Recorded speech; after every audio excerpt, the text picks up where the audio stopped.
আমি জানাতে চাই সবাইকে আসসালামু আলাইকুম ওয়া রাহমাতুল্লাহি ওয়া বারাকাতুহু। আর অন্য ধর্মাবলম্বী ভাই বোনদের জানাতে চাই আদাব।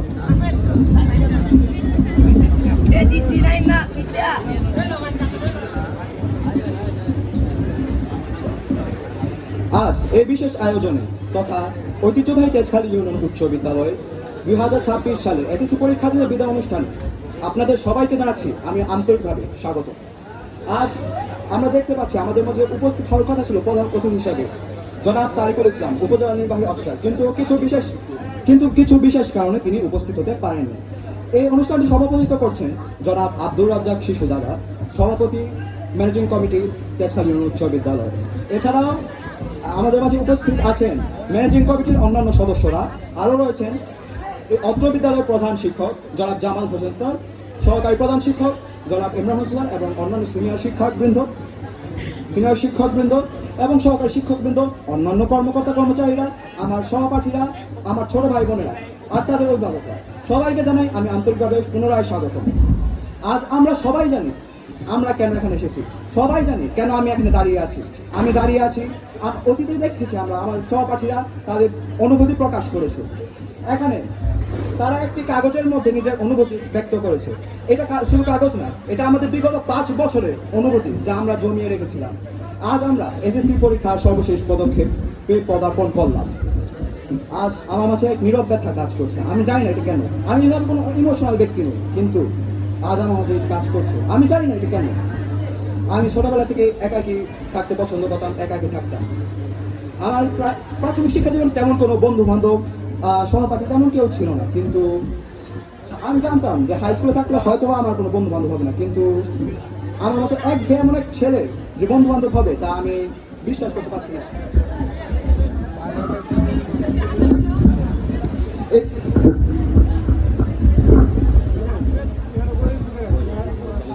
এটি কোনো মিরাকেল থেকে কম নয়। আমি তার জন্য সৃষ্টিকর্তার কাছে এবং সকলের কাছে আন্তরিকভাবে কৃতজ্ঞ। আজ আমরা এখানে আছি, জানি ভবিষ্যতে কোথায় থাকবো আমরা তার অনুমান আমাদের নেই, কিন্তু এই ভবিষ্যতে আমাদের কিছু স্মৃতি আছে। যেমন আমি আমার নিজেকে খুঁজে পেয়েছি এই ক্লাসরুমে, আর বিগত 5 বছরে এই দীর্ঘ পথ চলার আমি আমাকে খুঁজে পেয়েছি।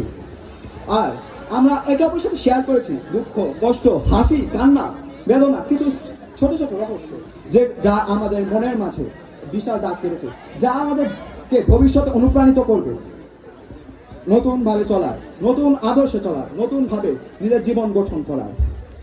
আজ আমরা যদি দেখি পিছনে তাকাই, শিক্ষকরা হচ্ছে আমাদের অনুকরণীয়। আমরা শিক্ষকদের কাছ থেকে কিছু না কিছু, কারো কাছ থেকে কিছু না কিছু শিখি। উদাহরণস্বরূপ আমাদের সম্মানীয় প্রধান শিক্ষক জনাব জামাল হোসেন স্যার, তার কাছ থেকে আমরা শিখতে পারি কিভাবে বক্তব্য দ্বারা পরিবেশকে অনুকূল রাখতে হয়। সহকারী প্রধান শিক্ষক, তার কাছ থেকে আমরা শিখতে পারি ছাত্র জীবনের সবচেয়ে গুরুত্বপূর্ণ জিনিস যা হচ্ছে নিয়মানুবর্তিতা। তার নিয়মানুবর্তিতার জন্য হয়তো অনেক শিক্ষার্থী তাকে সহজে পছন্দ করে না, কিন্তু আমি তাকে অত্যন্ত অন্তঃস্থল হতে তাকে আমি সম্মান প্রদান করি। এরপর যদি সিনিয়র শিক্ষকদের না বলি তাও কেমন হয়, সিনিয়র শিক্ষকদের কথা যদি বলতে চাই, আমাদের বরকতুল্লাহ স্যার, তিনি হচ্ছেন এই স্কুলে, এতে কোনো সন্দেহ নাই, তিনি হচ্ছেন এই স্কুলের সবচেয়ে প্র্যাকটিক্যাল ব্যক্তি। আমি এই স্কুলে তার চেয়ে প্র্যাকটিক্যাল ব্যক্তি এ পর্যন্ত দেখি নাই, আর আমি তার সাক্ষ্য। এরপর Shikha ma'am, Abdul Matin sir, Faridun Kumar sir, এরা হচ্ছেন ধৈর্যের মূর্তপতি। তাদের ধৈর্য কি লেভেলে আমি নিজেও জানি না, তাদের ধৈর্য অনুকরণীয়। আর অন্যান্য শিক্ষকদের কথা তো যদি বলি, ক্লাস টিচারের কথা যদি না বলি তো কিভাবে হয়। আমি সুমন স্যার, ওনাকে আমি অন্তঃস্থল হতে ধন্যবাদ জ্ঞাপন করি। কেননা আমরা যদি দেখি আশা ছাড়া মানুষ বাঁচে না। আমরা যদি দেখি আত্মহত্যার কেস কেন ঘটে, আশা যখন মানুষের হারিয়ে যায়, লক্ষ্য যখন মানুষের হারিয়ে যায়। কিন্তু ইনি এমন একজন স্যার যিনি সর্বদা প্রত্যেকটি ক্লাসে আমাদের উৎসাহিত করেছেন, আমাদের অনুপ্রেরণা দিয়েছেন। আমরা পরীক্ষাতে রেজাল্ট খারাপ করলেও তিনি আমাদের কোনোদিন বলেনি তোদের জীবন ধ্বংস বা তোদের কিছু হবে। তিনি বলেছেন আরো ভালো করবি, ভবিষ্যৎ আছে তোরা ভালো করবি। এই তোদের ভালো করবির জন্য আমি স্যারকে অত্যন্ত ভাবে ধন্যবাদ জ্ঞাপন করতে চাই। এরপর যদি ছোট ভাই বোনদের উপদেশ না দেই তো কেমন হয়? বক্তব্য কি শেষ হয়? মোটেই না। একটু উপদেশ দিয়ে আনি। জানি তোমাদের আমার উপদেশ হয়তো ভালো লাগবে না, অনেকের উপদেশ ভালোই লাগবে না। আমি অন্যদের মধ্যে তোমাদের অনুপ্রেরণা দিব না যে তোমরা এই করবা, এই করবা, এইসব আমি কিছুই বলবো না। কেননা আমি জানি আমাদের উপদেশ তোমাদের কাছে এতটা দাম যেমন অ্যান্টার্কটিকার ফ্রিজের দাম। মেন কথা কোনো দামই নাই। তারপরে তোমাদের বলি, যদি আমাদের বক্তব্য শুনো, আমাদের কথাগুলো শুনো, আমাদের উপদেশগুলো শুনো, তোমাদের জীবন উজ্জ্বল হবে। তোমাদের জীবনে কোনোদিন তোমরা বাধায় পড়বা না। সর্বপ্রথম নিয়মানুবর্তিতা, সময়ানুবর্তিতা এইসব তোমরা মেনটেন করো। যদি এইসব মেনটেন করতে না পারো তাহলে তোমাদের ভবিষ্যৎ অন্ধকার। কেননা নিয়ম ছাড়া কোনো কিছু বিশ্বে গঠন করা হয় নাই। তোমাকে কি তোমরা দেখেছো কারো কি চোখের জায়গায় যদি নাক বসায় দেয়, নাকের জায়গায় কান বসায় দেয়, কানের জায়গায় হাত বসায় দেয়, কেমন লাগবে? ভালো লাগবে? ভালো লাগে না? জোর বলো। ভালো লাগবে না। ঠিক তেমনই নিয়ম অনুযায়ী সব কাজ সারতে হবে। নিয়ম অনুযায়ী তোমাদের সব কাজ সারতে হবে।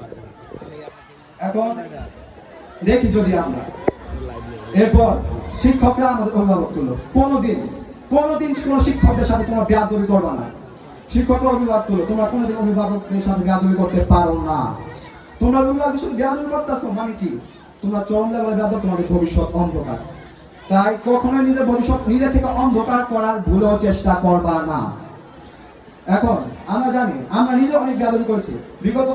বিগত 1967 থেকে এই পর্যন্ত যতগুলো ব্যাচ আছে আমরা সবচেয়ে বেয়াদব, আমরা স্বীকার করি। তার জন্য আমরা অন্তঃস্থল হতে শিক্ষকদের কাছ থেকে, সবার কাছ থেকে ক্ষমা চাচ্ছি।